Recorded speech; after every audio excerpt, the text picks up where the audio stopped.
I'm a really strong believer that the online world did not create misogyny or a culture of sexual violence.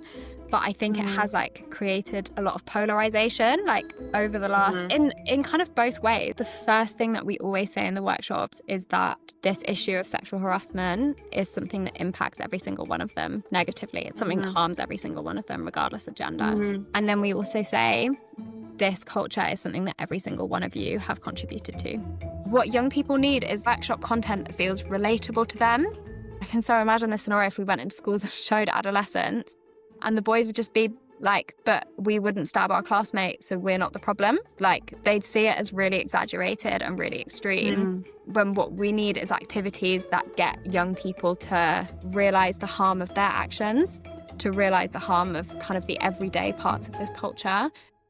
Welcome back to Sex and Space. Very excited to be here today with Issy. So I wondered for our listeners, if they don't know you or what you do, could you please introduce yourself? Yeah, of course. So my name's Issy and I'm a facilitator and trainer doing sexual violence prevention work. So that means running workshops in schools on sexual violence, sexual harassment, but also kind of consent and like delivering comprehensive and evidence-based like relationships and sex education. I also do training and talks for professionals, for workplaces, all around kind of challenging harmful cultures in workplaces, particularly around sexual harassment, objectification. And for the past 5 years, I've been really, really proud to be working with Our Streets Now.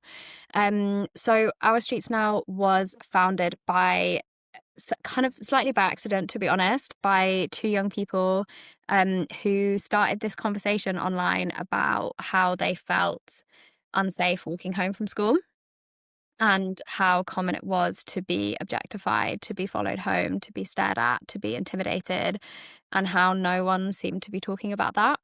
And they did some research and they found that there's actually kind of no law in the UK against street harassment, and also that we tend to, like, while we talk a lot about other types of sexual violence, we tend to kind of like diminish street harassment or call it things like catcalling. And that was really how Our Streets Now got started. They started a petition to change the law. They had kind of 500,000 people join that petition. Tens of thousands of predominantly young women, but also young people of marginalised genders, join the kind of Instagram community and write in to share their story of public sexual harassment and their kind of outrage as well. And yeah, 5 years on, we are doing all sorts of other work. We've been asked by universities, by local authorities, schools, workplaces to lead on work to make their communities and spaces safer, predominantly for young women, girls and marginalised genders. It's really incredible, really important work. And so I'm really excited to be having this conversation with you today. And so we're here today kind of focusing on the workshops that you deliver in schools and also kind of addressing this question or maybe debate almost in some situations about whether or not adolescence should be shown in schools as a learning resource. So I think maybe let's start with the workshops. Can you talk us through a little bit about sort of what they are doing, what they're aiming to kind of achieve, and who they are aimed at, please? Yeah, so we have been delivering work directly in schools for the past 3 years, but we'd been working with schools and teachers quite a bit before that as well. We initially with our schools work started kind of offering free resources and lesson plans, just kind of encouraging teachers within their already incredibly busy schedules to start valuable conversations around sexual harassment and sexual harms. But we were increasingly being told by teachers that actually they wanted us as outsiders to come in and deliver that work ourselves. Particularly like a lot of us are like younger people in the team, and schools often find when it's kind of external providers that can create more space for the young people to express themselves and just kind of differentiate it from a school lesson, really. So we run interactive workshops. They're on the topic of sexual harassment. But when I say that, we don't kind of just teach the law and like what is and isn't and the kind of line, like legal line or definition between like flirting and harassment. But we go into like basically answering all the questions of like, how have we got to this point where sexual harassment and objectification of women is normal? And not only is it normal, but actually a lot of the behaviors that we consider as sexual harassment are also behaviors that we kind of celebrate and encourage from men and boys in really subtle ways, whether that's like obviously, like, you know, porn is a really obvious one, but we kind of go way beyond porn and also talking about like objectification that we see in mainstream movies, in Mm, music lyrics, and kind of harmful narratives that they may have been picking up from parents or from their surroundings. And so what we do in the workshops, we look at different stories of sexual harassment, but different types of sexual harm as well, and think about how this culture where sexual harassment has become really normalized impacts obviously like women and girls, but also impacts men mm, and boys as well, how they might be a part of that culture without really realizing it. And the aim is to mm. get all young people to reflect on their own experiences, on their own behavior, and to think a little bit more critically about what they're experiencing, about maybe like what they're hearing their friends say, but Mm. also, and this has become more and more important in recent years, like thinking critically about what they're seeing online too. And so what sort of is the main, like, at the moment, what ages are you focusing on addressing with those kinds of workshops? So for like kind of 14, 15 is our main age group that Okay. we really target. Yeah. There is absolutely a need to start this work younger, and there are lots of other Mm, organizations that do that.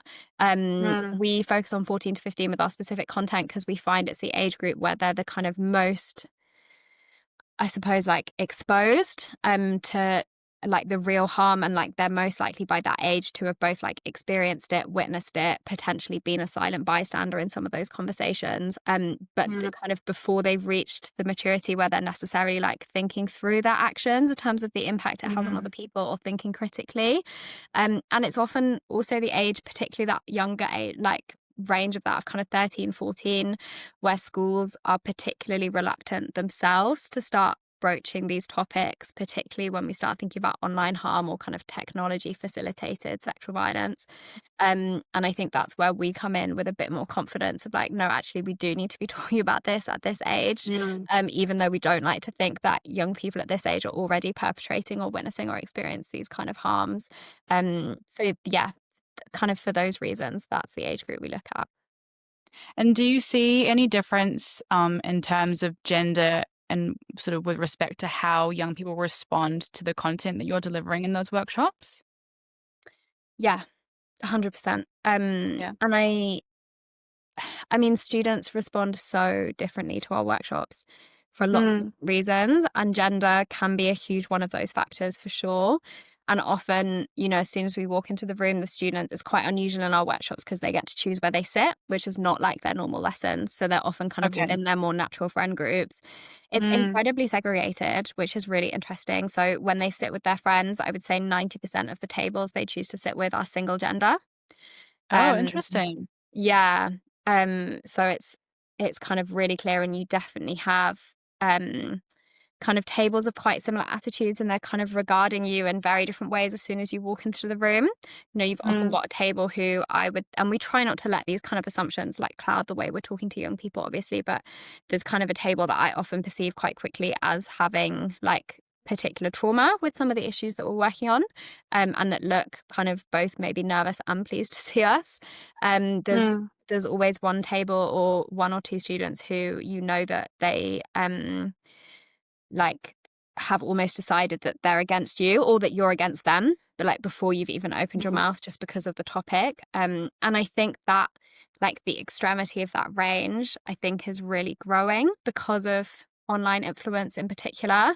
I think we've mm, always like I'm a really strong believer that the online world did not create misogyny or a culture of sexual violence, but I think it mhm, has like created a lot of polarization like over the last mhm, in kind of both ways. So we've got, you know, over the last like maybe 10 years, particularly since I was at school, and I think this started like incredible improvement in like LGBTQ queer feminist representation in mainstream media, and like mhm, access to kind of activism and like feminist like grassroots movements like the anti-racist movements, which are more kind of accessible, particularly because of the online world. And mm, you've got more and more students who are so passionate and articulate and eloquent, like speaking out about gender-based violence and speaking about feminism and like anti-oppression mm, movements, and that's incredible. But then you've also got the rise of like all of these kind of narratives and like harmful norms and ideas about gender that I'd kind of thought we'd moved past, yeah, or that I certainly thought had kind of died out a little bit. And I think what the online world has done has given given a real platform to that particularly harmful ideas about masculinity and harmful expectations placed on men and boys, and I think brought a lot of that into the mainstream, and has given definitely some boy, and it's not all boys, of course it's not, but definitely some boys, this kind of attitude that it's them against the world, and that any kind of young woman who's coming in to talk to them about sexual harassment is against them, and that the movement on sexual harassment, or the feminist movement, is dangerous for them or dangerous for men. So that polarity and that extremity in different views in one classroom, can be a lot to manage, I suppose. And so when you're kind of going into situations like that and you're recognizing that some people maybe are a bit resistant to the conversations you're trying to have, and also I guess because you don't have a lot of time with these students, how do you kind of go about facilitating honest conversations and maybe getting them to kind of to connect with what you're trying to deliver to them? Yeah.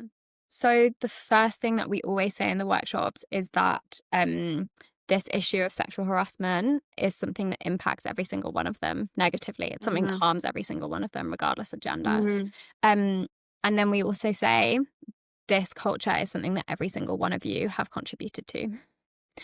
And I think that really opens the door, because they often, like, particularly if they've got a more, I suppose, like, harmful or resistant mindset, that mindset often goes along with this idea that like feminists are against men, or that it's a men versus women issue, or that the modern world, the kind of woke world, the woke ideas are against men, are dangerous for men. And I think just like reversing that from the outset, and just in our attitude and the way that we respond to people, there's often, we kind of start looking at this one, our workshop opens looking at this one story of sexual harassment and how it affects one individual who's a woman.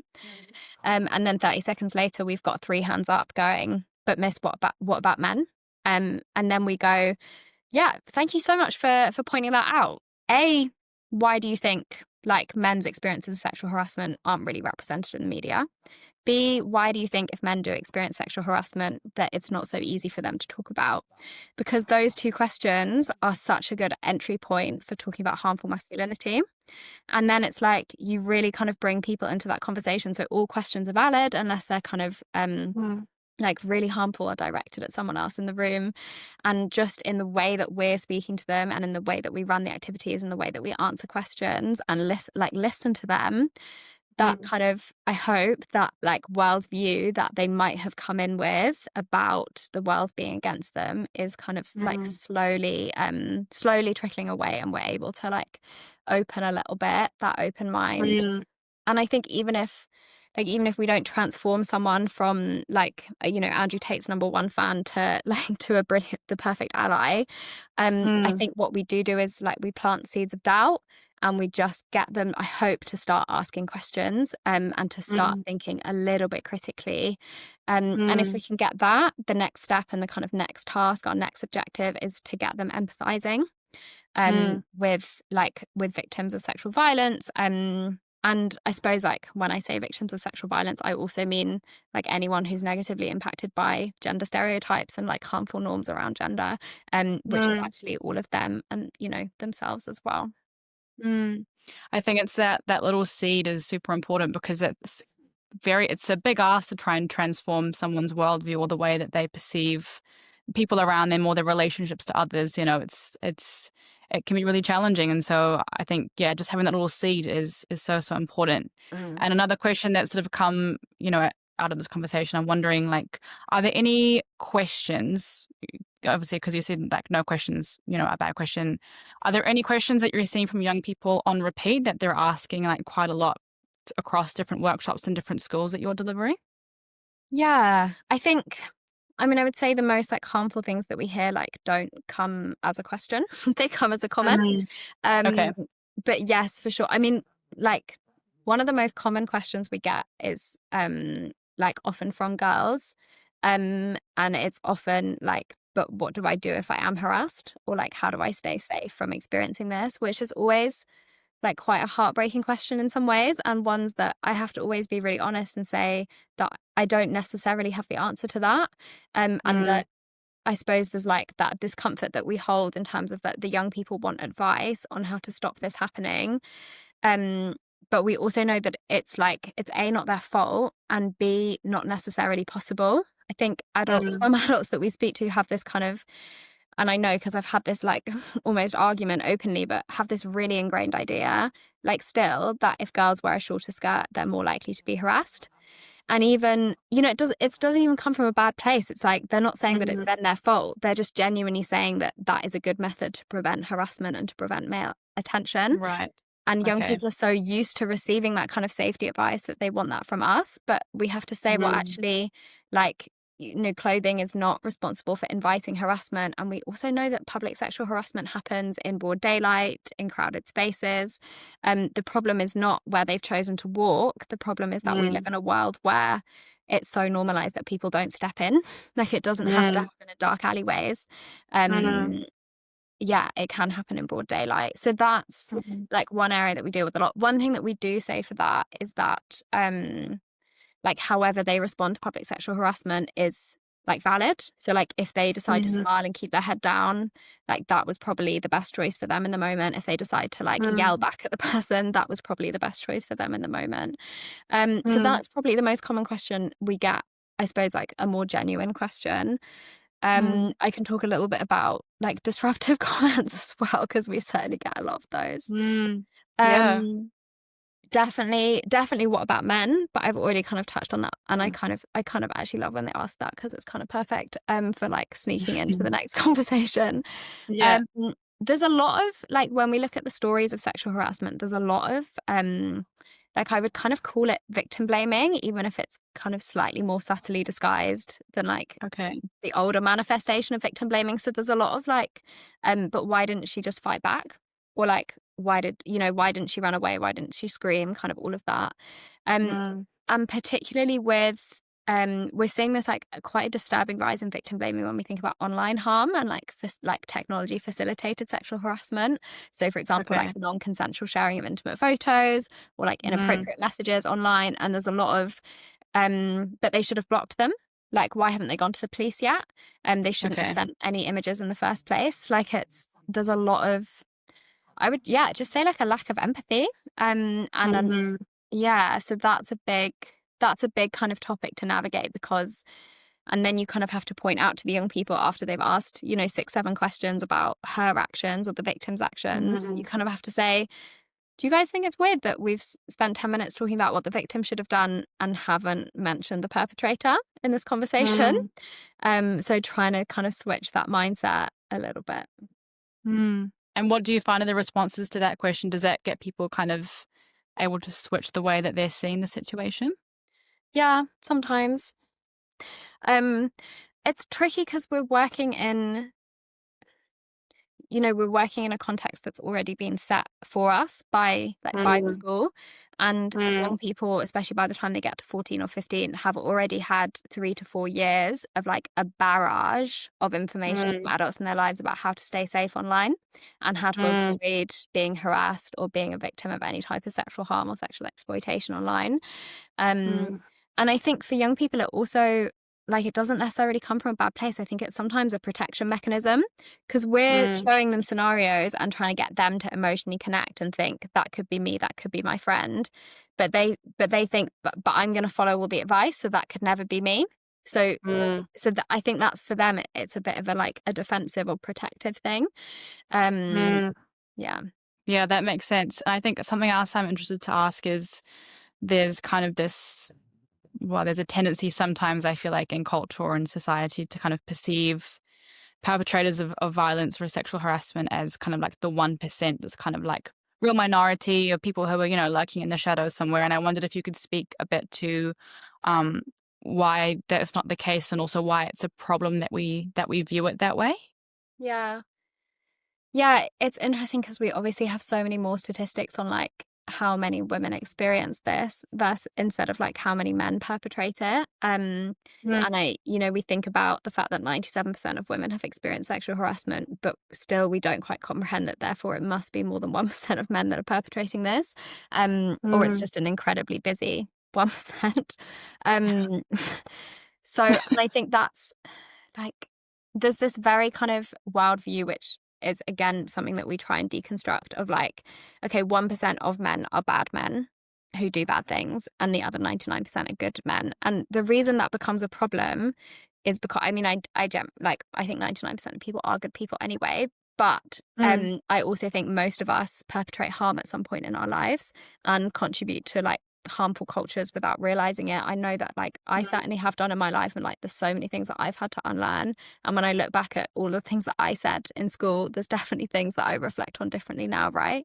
But the problem is, like, when you have that worldview of the 99% versus the 1%, for then if anyone does have their behavior challenged, particularly men and boys, they go, but I'm not in the 1%, so therefore, like, there can't be anything wrong with me, or that puts me in the 1% of bad men. And that is a real blocker to learning and to change. And that's why we say that statement at the start of, we're all part of this culture, we're all impacted by it, and we have all contributed to it. And that does not make someone bad people. It doesn't make someone a bad person. And in particular, we use one of my favorite stories that we use around online harm and image sharing is written in the way that the person who kind of perpetrated what we'd consider a crime in terms of image sharing, when you read it, you see so much more like the peer pressure and the kind of all the forces and the pressures that were acting on him. And that doesn't excuse your behavior, but actually when you ask the young people, like, why do you think this character did this?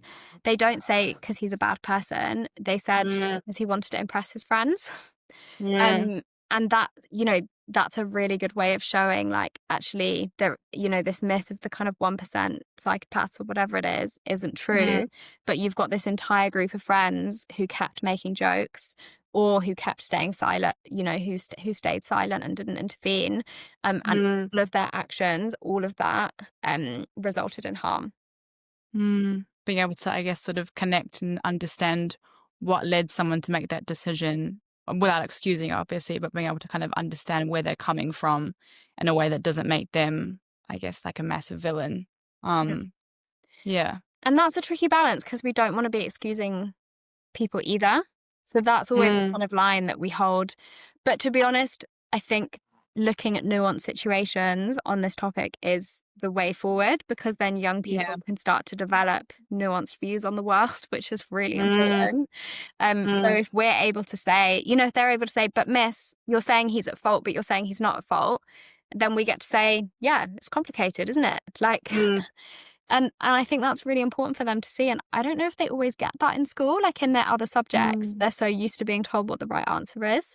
I had a young person that said to us a few months ago, she said, you're not doing a very good job at changing our minds. And I kind of said, I just said, that's not what I'm trying to do. Like I'm trying to get you to think about it, and I'm interested in what you think. So yeah, I think they're really not used to that. And I think actually bringing like nuance and perspective into this is really useful. And you can kind of see, like, sometimes there'll be a teacher in the room who maybe like hasn't done a lot of this work before, and like that's, I think teachers have way too much placed on their shoulders in terms of like teaching, being like a maths teacher, but then also expected to do sexual violence prevention work. But they've been given this kind of brief of like, like zero tolerance to harm. And they kind of come in at the end of the workshop and say something like, I hope that's all really made you, think about the consequences of your actions, and that there are no second chances, and like with this quite kind of disciplinarian approach at the end. And that's really, I guess that's like the broader context that we're working with, and something that we're definitely trying to prevent a little bit. Yeah, I think the idea of nuance, like you say, is so important. And I'm really interested in your point about how we kind of don't really get taught in school. We're always kind of taught there's a right answer to something.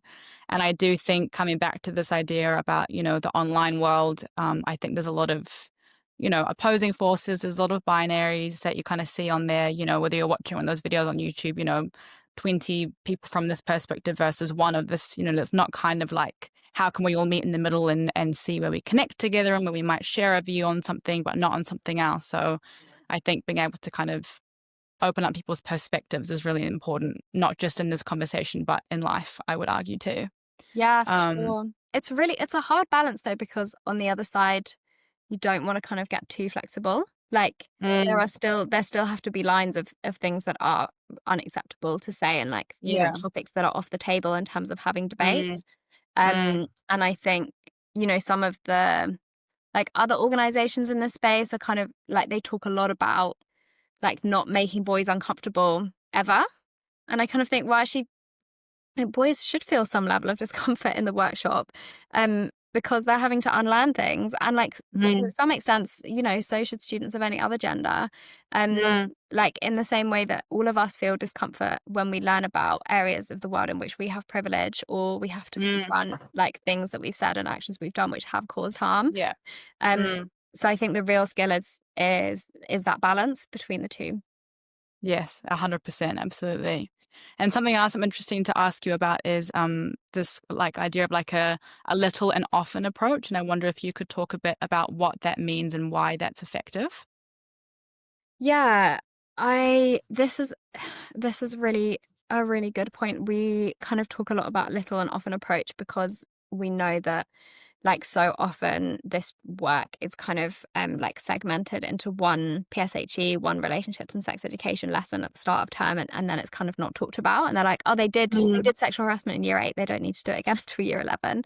And part of that is a symptom not of teachers who don't understand, but just of timetables which are insanely overloaded, and mm, just like the logistical constraints of doing that work. But actually, like, we know that young people are getting fed misogynistic content little and often. mm, It's everywhere. mm, And honestly, like, once I feel like now I've been more embedded in this work in the past 5 years, like, you really can't stop seeing it.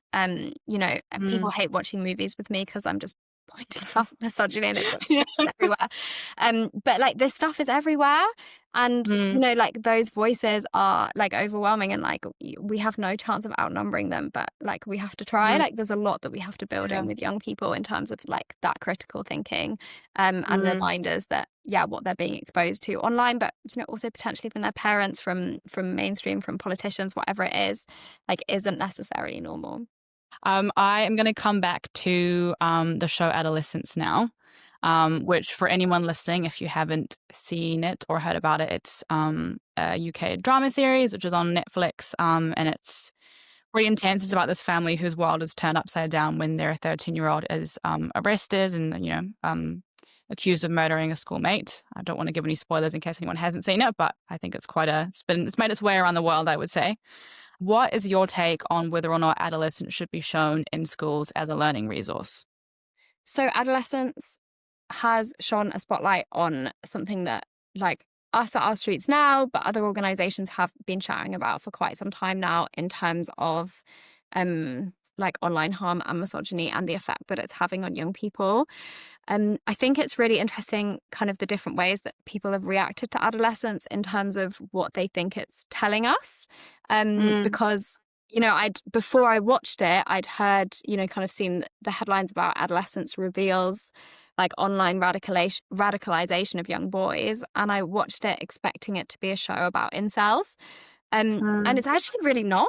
Like, it does mention incels and it does mention the online world, but what you see primarily is school bullying, is like harmful kind of expectations of masculinity of this 13-year-old kid who like is desperate for people to like him and is devastated that his dad like wasn't cheering him on at football games, or mm, that his dad was disappointed in him because he wasn't good at football. So you kind of, but it's interesting because I think a lot of kind of adults, or particularly like older adults and professionals, watched it and thought, oh yes, the online world is to blame. And I think for me, I kind of, see that as a part of like almost scapegoating of young people. It's often this sense of, no, it wasn't us that created this problem. It's all about mm, like young people and them spending too much time on their phones or too much time on social media. Young people might be spending too much time on their phones. The jury's still out, but phones and the internet did not create misogyny, and young mm, people absorb like misogynistic attitudes potentially from the online world. But they get it long before then, like including from their parents and from the older generation. Most young people can like have pretty entrenched understandings of gender and gender stereotypes by age of 3 or 4, and that has nothing to mm. do with Andrew Tate. But your question about whether it should be shown in schools, no, we don't think it should be shown in schools. And I think that's, like quite a kind of knee-jerk reaction. And it was also quite disappointing the way that the UK government, like immediately kind of invited the directors and like leaders of kind of organizations looking specifically at masculinity to Downing Street to talk about like adolescence and its impact, when actually, we've been trying to have that meeting for years, because we've been talking about Andrew Tate for young people for years. And this show, it's like shone a spotlight, but showing adolescence in schools is absolutely not the solution. It's good that it's been eye-opening for adults and for professionals. But what young people need is workshop content that feels relatable to them. So, I can so imagine this scenario if we went into schools and showed adolescence, and the boys would just be like, but we wouldn't stab our classmates, so we're not the problem. Like, they'd see it as really exaggerated and really extreme. When what we need is activities that get young people to realize the harm of their actions, to realize the harm of kind of the everyday parts of this culture.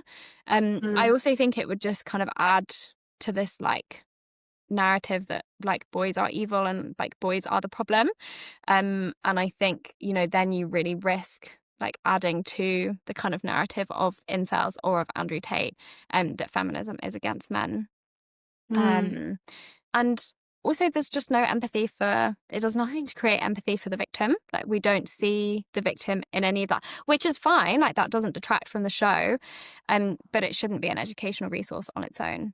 What we have done at Our Streets Now, which has been really popular, is we released a resource for schools that used small clips from lots of TV shows with discussion questions, and one of them was from Adolescence, but it was used kind of in context, only a small part. It was the line where he's talking to a therapist that's been sent to him while he's kind of awaiting trial, and he talks about like why he asked this girl out.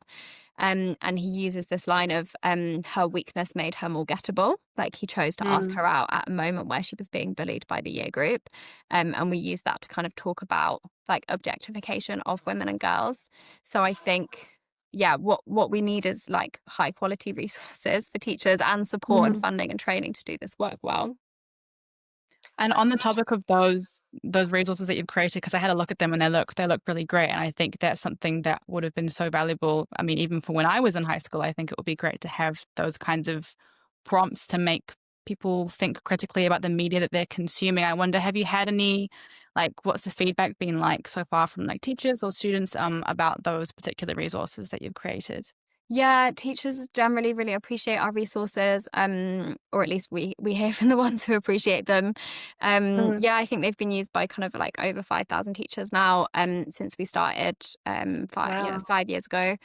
So that's really encouraging and positive. But that message that we often get back is, but we want you to come into school and deliver the workshops yourselves. And actually, we've been working on this funded program that's been evaluated, and where we delivered workshops ourselves and we provided lesson resources for the teachers to use. And the kind of findings from the program showed that our workshops were more effective, and the young people all said that they preferred speaking to external visitors, which I think is interesting. Do you have any theories as to why that's the case? I mean, it was something that both the teachers at the school said and the young people said, and they kind of gave a range of reasons for it. They said that it felt a lot less awkward speaking to outsiders, and that they found like our workshops kind of fun in a way that maybe normal lessons aren't. I guess I do think workshops on this topic need to be delivered in such a different way. Like, you can't have the same kind of discipline, the same kind of expectation on right or wrong answers. And I think having outsiders just creates that, because it's easy for us to say, like, look, for this hour and a half, for this workshop, we do not have the same rules and structures that you have in your, standard maths and English lessons. And because we're outsiders, that's a lot easier to do. Whereas I think the young people find it quite strange when they've got their kind of biology teacher coming in to do lessons on consent. And I think the biology teacher finds that quite strange as well. The teachers kind of said, like, oh, we don't know that we're teaching this lesson until it kind of appears on our timetable. And then suddenly we've got to talk about incels or sexual harassment or consent or sexual health, whatever it is. If there are any like for the parents and carers listening, if they're going, like, what can we do to support this work or to try and help, make this shift in terms of how young people are seeing the world around them, would you have any like tips or advice for them? I think a couple of things. I think kind of like trying to stay away from victim blaming in the household as much as possible. And unfortunately, like part of that is limiting the amount of safety advice that you're giving to young people. And kind of instead of like, don't wear that, don't walk there, like don't use your phone, don't, go on certain websites, etc. More just having those open conversations of, like, how do you feel walking home from school? Or have you seen anything online that made you feel worried recently? Instead of that kind of like punitive approach. Also caveating that with I'm not a parent. I'm, like obviously not fully aware as an insider of like all of the challenges of parenting like teens and young adults. But that's something that I would encourage like all adults to do with young people is like have conversations because and I say this to teachers all the time, like we're actually like as kind of uncomfortable as this is to hear as adults, we are actually not capable of preventing harm. Unless we shut young people inside with no access to the internet, that is actually not possible. What we are capable of is making sure that when harm happens, young people feel confident talking to adults in their lives about it, in the knowledge that they'll get support and not punishment for creating that situation or kind of bringing it on themselves. So that's one thing. The other thing, advice that I'd give to kind of like parents, teachers, or adults in positions of responsibility or adults in positions of trust, is just to kind of be, I guess, like ask questions about the world around them, and be really honest in like modeling their own unlearning. I think sometimes that's almost the most powerful moment with young people is when we say as facilitators, that we've had to do a lot of reflecting on our own lives and a lot of unlearning and a lot of kind of considering our own actions. Because then young people, going back to that idea of kind of like 1% and 99% of like bad men and good men, like you're actually showing young people that there's a lot of nuance there and that we're all at some point in our lives kind of creating harm for the world, but it is possible and like okay to make mistakes and then to take accountability and responsibility for them. And like even I think just like noticing gender inequality in all its forms, like wherever it's showing up, like if you're sitting down with your kid and watching a Disney movie, like can you talk to them afterwards about how all the like princesses and the kind of female characters were taking on like very kind of gendered roles and like female roles, and how often it's like the male characters that get more speaking time or kind of are expected to be like tough and strong. Like where can they, it doesn't mean you have to stop watching the Disney film, but can you have that conversation with them?